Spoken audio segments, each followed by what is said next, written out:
नमस्कार, स्वागत है आपका कमोडिटी महापंचायत की इस खास पेशकश में। और इस पड़ाव में हम आ चुके हैं राजस्थान के सुमेरपुर में, जहां पर जो मंडी है महाराजा श्री उमेश सिंह कृषि उपज मंडी समिति सुमेरपुर, वहां के तमाम कारोबारी, ट्रेडर्स और आसपास के जो कुछ किसान बंधु हैं वो भी यहां पर आए हुए हैं। उनके जो समस्याएं हैं वो समझने की कोशिश करेंगे और साथ ही उनके लिए क्या क्या मौके कहां पर बन सकते हैं इस पर भी चर्चाएं करेंगे। और साथ ही हमारा मकसद यही है ईटी नाउ स्वदेश और एनसीडीएक्स का कि एक्सचेंज के प्लेटफॉर्म का वो कैसे रिस्क मैनेजमेंट के तौर पर इस्तेमाल कर सकते हैं, कैसे वो हेजिंग के तौर पर वायदा बाजार के टूल्स का इस्तेमाल कर सकते हैं, उन्हें क्या दिक्कतें आ रही हैं वो उन दिक्कतों को कैसे दूर कर सकते हैं। तमाम मुद्दों पर चर्चा। अपने पैनलिस्ट से आपको एक बार फिर से परिचय करवा दे।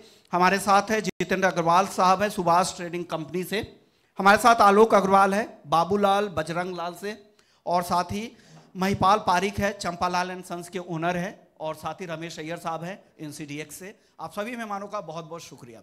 रमेश जी, आपसे मेरा पहला सवाल होगा, वायदा बाजार की कितनी अहमियत है और वो कैसे अपने कारोबार के लिए इस टूल्स का इस्तेमाल कर सकते हैं? देखिए, एक्सचेंज अगर देखा जाए इस पूरे इकोसिस्टम में बिल्कुल केंद्र पर मौजूद है। अभी यहाँ तक कि आपके कृषि फार्मर्स है, एफपीओ है, यहाँ के आपके ट्रेडर्स है, मंडी से जुड़े व्यापारी है, या कमीशन एजेंट है, आड़तीये हैं, या चाहे आप प्रोसेसर हैं या कंज्यूमर है, अगर ये पूरी वैल्यू चेन में देखें तो एक्सचेंज कहीं ना कहीं बीच में आता है। और इसलिए बीच में आता है क्योंकि एक्सचेंज दो चीज प्राथमिक रूप से करता है। एक तो है कि जो भाव की जो प्राइस डिस्कवरी है, सबसे मूल और अहम बात यह है कि प्राइस डिस्कवरी क्या है। और जहाँ तक रही नेशनल एक्सचेंज की, जैसे एनसीडीएक्स का जैसा की तरह नेशनल एक्सचेंज है, तो उसकी अहम बात यह है कि एक तरीके से पूरे बाजार में जो भी काम करते हैं, चाहे उस प्रोडक्ट से जुड़े, उस कमोडिटी से जुड़े, उस उत्पाद से जुड़े, या जो दूसरे फाइनेंशियल पार्टिसिपेंट्स है, दोनों की तरफ से जो प्राइस डिस्कवरी होता है उसको एक तरीके से केंद्र में रख के सबको एक संकेत दे देता है भाव के बारे में। तो सबसे प्राथमिक रोल जो एक्सचेंज का ये है कि वो एक प्राइस डिस्कवरी का प्लेटफॉर्म है। और दूसरी अहम बात विश्वमोहन जी ये भी है कि प्राइस डिस्कवरी के साथ साथ जैसे वॉलेटिलिटी आती है, तेजी मंदी आती है, तो उससे बचने के लिए चाहे आप कृषि जगत से जुड़े हैं, चाहे आप व्यापार से जुड़े हैं, चाहे उद्योग से जुड़े हैं कृषि के, या एंड कंज्यूमर हैं, आप वैल्यू चेन में चाहे कहीं भी अपने आप को पाते हैं, लेकिन कहीं ना कहीं इस अगर तेजी मंदी और जो उतार चढ़ाव से अगर को बचना है तो एक्सचेंज के और बढ़िया साधन नहीं है। क्योंकि एक तरीके से एक्सचेंज आपको भाव का एक बीमा देता है।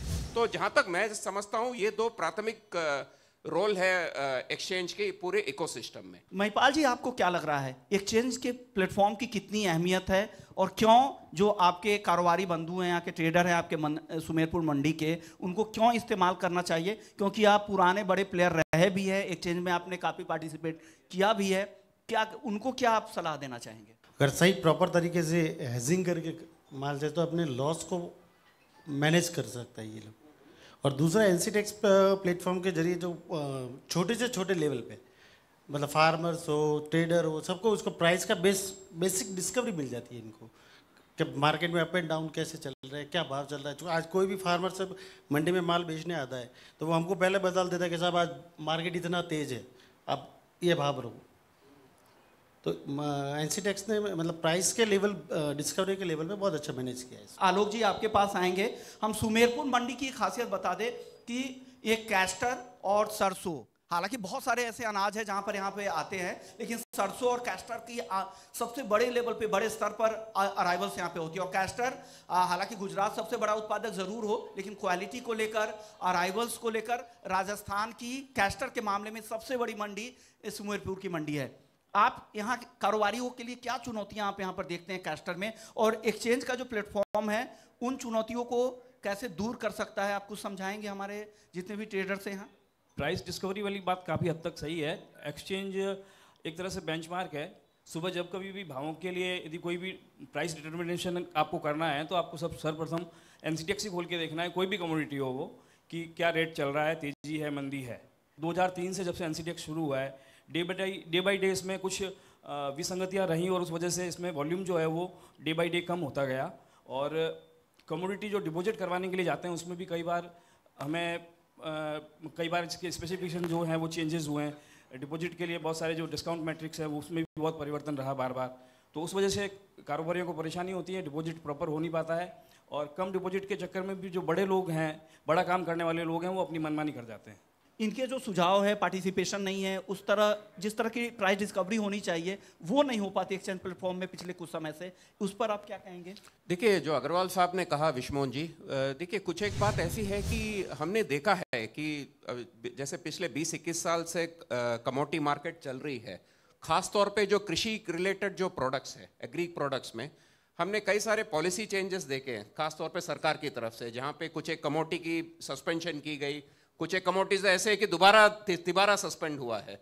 तो उसके चलते चलते कुछ हद तक मैं मानता हूं कि लोगों में एक कॉन्फिडेंस की एक कमी रह गई है, क्योंकि इस पे खैर आप एक्सचेंज को ब्लेम नहीं कर सकते हैं, क्योंकि एक्सचेंज नहीं चाहेगा कि कोई भी कमोडिटी निकल जाए। एक्सचेंज तो और नए कमोडिटी ऐड करने का प्रयास कर रहा है पिछले 20 साल से, उसमें से कई सारे चले हैं, कुछ एक नहीं चले, वो तो बाजार पे है। जो कमोडिटी में काम होता है या वॉल्यूम बढ़ता है नहीं बढ़ता है, वो तो पूरा बाजार का पूरा एक तरीके का विकल्प है।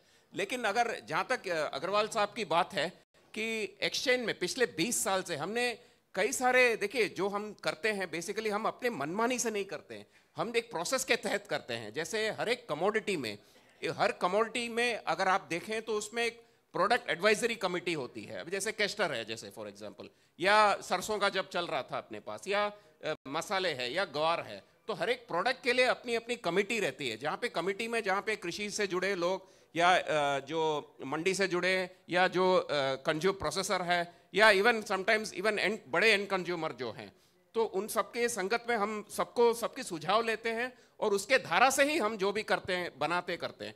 और साथ साथ जहाँ तक हमने देखा है कि कई सारे हमने चेंजेस लेकर आए हैं। जब आपको पहले ध्यान होता था कि हमने ही शुरुआत में डीमैट सिस्टम लॉन्च करा था, तो हमने कमोडिटी डीमैट में रखना शुरू करा। उसके साथ साथ जो टेस्टिंग है, असेइंग है, उसका पूरा प्रोसेस हमने ही पूरा एक तरीके से बाजार को एक रास्ता दिखाया।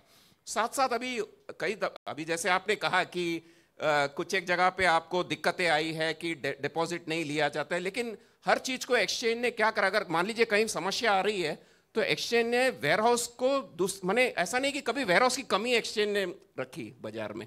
पिछले 20 साल का जो कार्यकाल है, 20-21 साल का जो कार्यकाल है, उसमें कई सारे परिवर्तन और कई सारे चेंजेस है, तब्दीली एक्सचेंज लेकर आई है अपने पूरे डिलीवरी और इसको।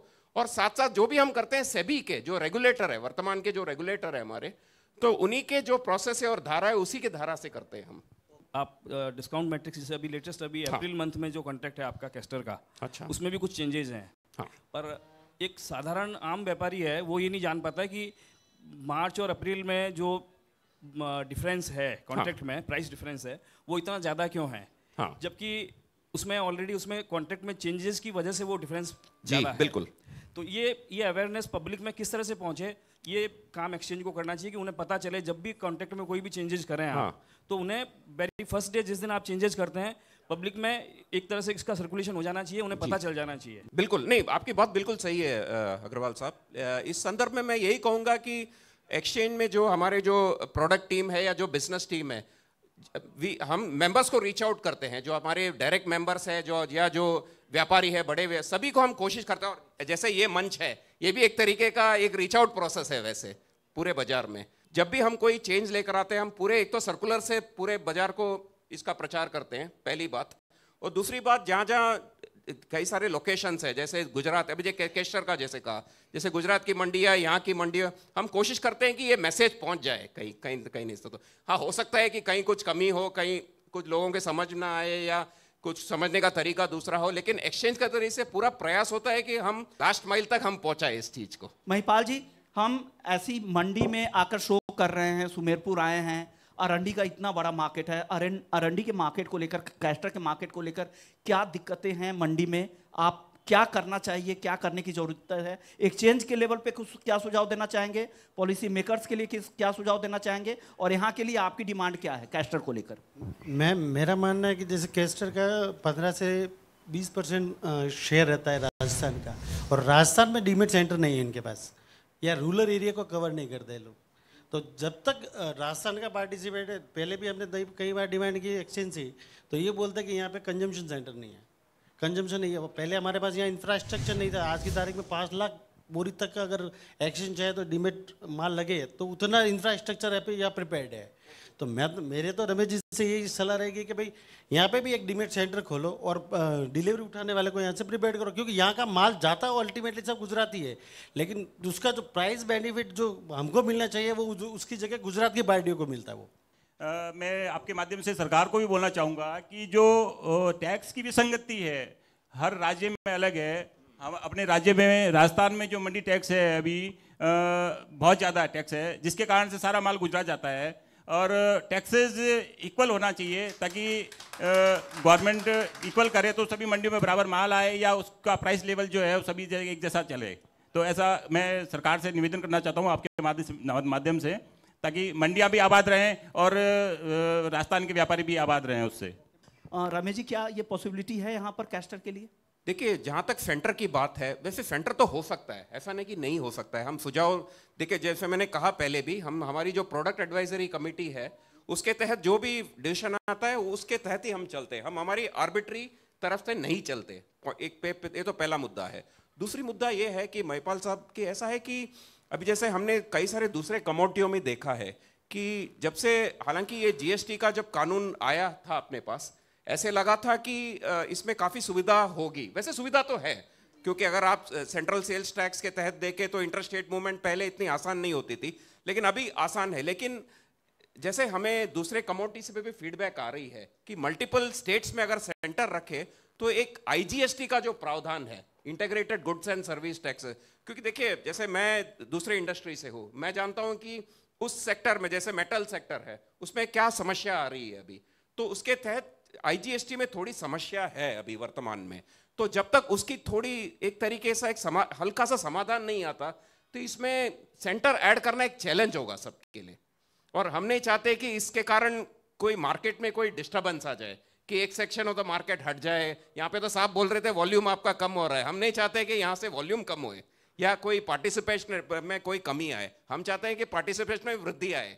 लेकिन वृद्धि के लिए जो अभी के लिए समस्या है, खासतौर पे जीएसटी का जो कानून है, वर्तमान का जो कानून है, खासतौर पे आईजीएसटी का जो सेट ऑफ है, तो उसको चलते चलते हमें इस सब्जेक्ट में थोड़ा कॉशियसली चलना होगा।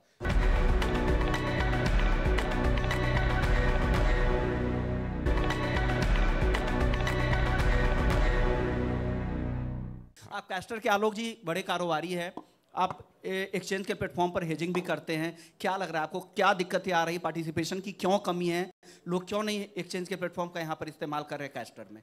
जैसा मैंने पहले भी जिक्र किया, एक्चुअली डिपॉजिट कितना है और स्पेसिफिकेशन क्या है, किन डिस्काउंट मैट्रिक्स पे डिपॉजिट हो रहा है, ये सारी चीज़ें आम व्यक्ति को, आम व्यापारी को किसी को पता नहीं होती है।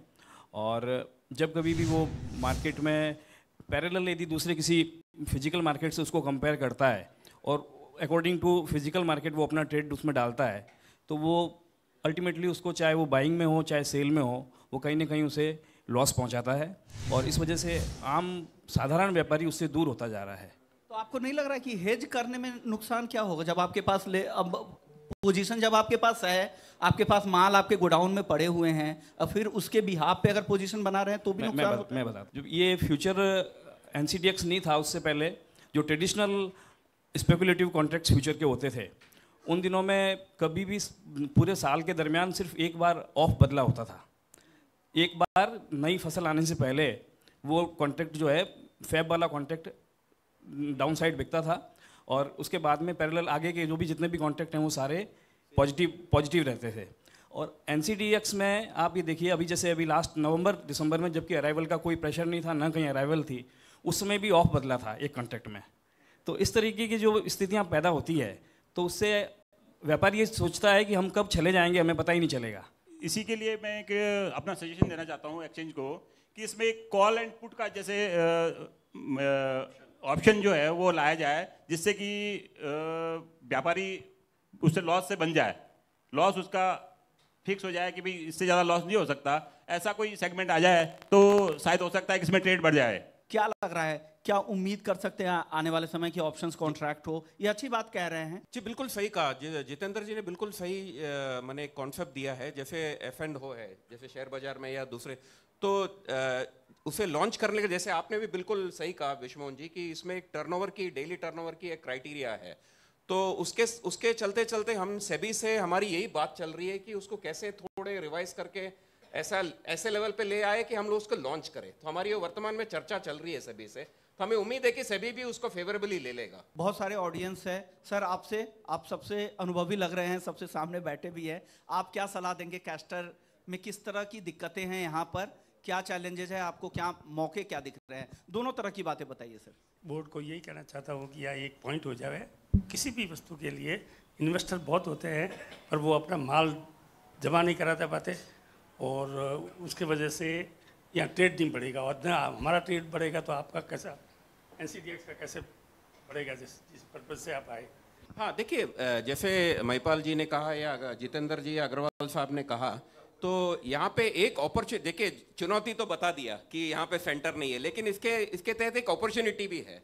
वो कैसे? वो ऐसा है कि जैसे आपके पास अभी मान के चलिए, आप कमोडिटी एक्सचेंज की मूल बात क्या है? हेजिंग है बेसिकली, राइट?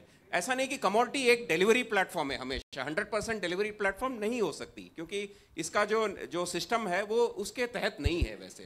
क्योंकि अगर 100% डिलीवरी हो गई तो एक तरीके से ये हाजिर बाजारी हो जाएगा, या वायदे वाला हाजिर बाजार, जो भी आप इसके नाम दे दें, ठीक है।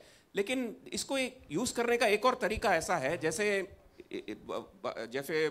इंटरनेशनल में भी होता है, या कुछ सारे मैच्योर कमोडिटी जैसे गोल्ड सिल्वर या एनर्जी में होता है, कि आपके पास माल है, आप जरूरी नहीं है कि हमेशा वो एक्सचेंज के वेयरहाउस में ही जमा करें, उसके तहत अपना सेल पोजीशन बना सकते हैं, और उसको सेल पोजीशन को जैसे जैसे बदला मिल जाता है, आपको सीधा बदला। अभी जैसे ग्वार है, ग्वार क्या करते हैं, अभी ग्वार में डिलीवरी कितनी है, मैं उदाहरण दे रहा हूं मैं आपको, क्योंकि इसी संदर्भ में उदाहरण दे रहा हूं।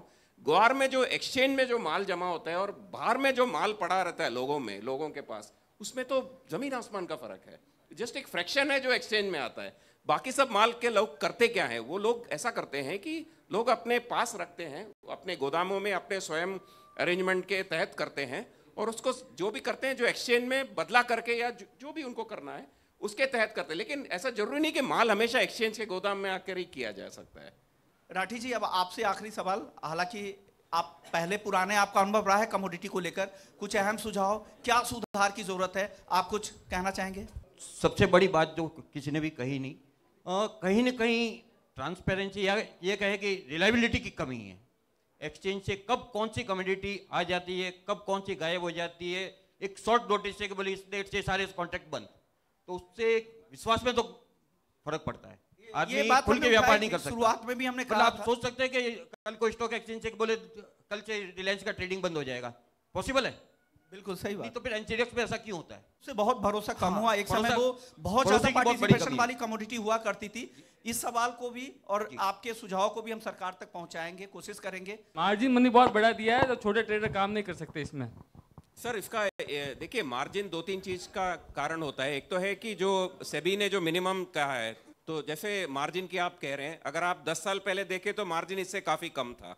लेकिन जब से हम सेबी के इसमें चले गए हैं, रेगुलेटरी इसमें चले गए, तो सेबी ने एक मिनिमम मार्जिन रखा है, जिसके तहत वो कहते हैं कम से कम 10% रहनी चाहिए, 10 से 12% मार्जिन रहनी चाहिए। ये सेबी के रूल है, और इसको हम इसके अगेंस्ट तो हम जा नहीं सकते। ये सेबी की ही रिक्वायरमेंट। इसी मार्जिन के कारण शायद हो सकता है कि वॉल्यूम कम हो गया है। ओके, देखिए वॉल्यूम कम होने का कई सारे, वो बहुत ही कॉम्प्लिकेटेड हो सकता है कि छोटे कॉन्ट्रैक्ट जब आए तो हो सकता है वहां पर आपको मार्जिन में थोड़ी राहत मिल जाए, कम मार्जिन देना पड़े तो उसके जरिए आप पार्टिसिपेट कर पाए। चलिए, तो इसी नोट पे आप सभी का बहुत बहुत शुक्रिया, जितने भी ट्रेडर्स किसान आए हैं, हमारे पूरे पैनलिस्ट महिपाल जी, रमेश जी, जितेंद्र जी और आलोक जी, आप लोगों का बहुत बहुत शुक्रिया, और तमाम मंडी वालों का बहुत बहुत शुक्रिया। आप लोग यहाँ पर आए और इस पैनल को बहुत ही खास बना दिया। उम्मीद करते हैं आपके जो सुझाव थे हम टीवी के जरिए लोगों तक पहुँचाए, पॉलिसी मेकर्स तक पहुँचाए, एक्सचेंज के जो डिसीजन मेकर्स हैं उन तक पहुँचाए, और जहाँ तक हो सके आपकी बात वहाँ तक पहुँचे और वो लागू भी हो। इसी उम्मीद के साथ हम यहाँ पर से जाएंगे।